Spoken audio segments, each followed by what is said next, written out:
So, ko got for morning reflection this morning.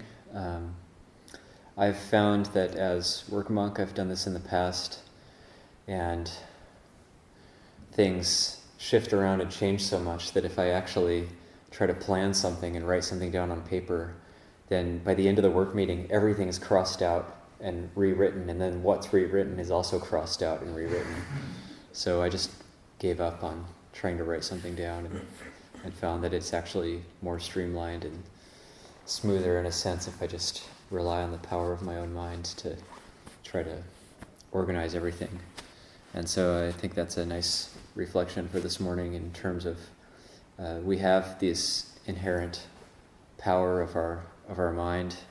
We have this body and mind that we can make use of, so to learn how to use it rather than relying too much on external technologies and tools, apparatus. We have our mind has power if we apply it. So there can be like a laziness of mind when we don't want to apply the mind. We want to just zone out, but if it just takes a little bit of impetus, we can apply the power of our mind to solve problems, figure things out, and it doesn't have to be suffering. The Buddha didn't say thought is suffering, so that's a common misunderstanding, I think. If I could just stop thinking, I would stop suffering. But the Buddha didn't say thought is suffering. The Buddha said craving is suffering. Craving is the cause of suffering. Craving and ignorance. Those things then use thought, and thought goes the wrong direction. But right thought is a factor of the Noble Eightfold Path. So applying our mind in the proper way, very important. I remember last time we went to pay respects to Luangpur Ban, one of the Wat Nanachap monks asked a question. He said, how do you teach your disciples?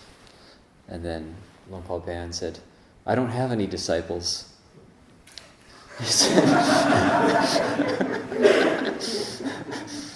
said, we're all disciples of the Buddha. We're all in here together.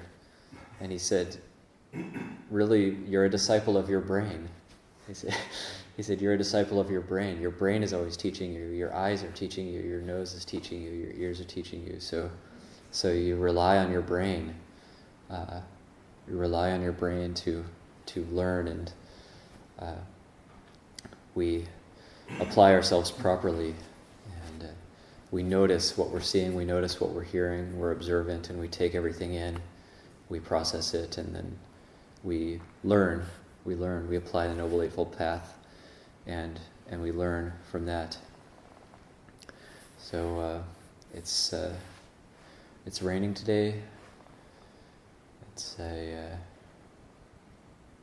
very kind of settled, peaceful energy. We can also use the external environment to help us, the quietude of the rain and the nature around us, making use of that to keep our energy, say, calm and subdued in our interactions with each other, and that can help us to harmonize with each other as well. So those are just a few reflections for this morning.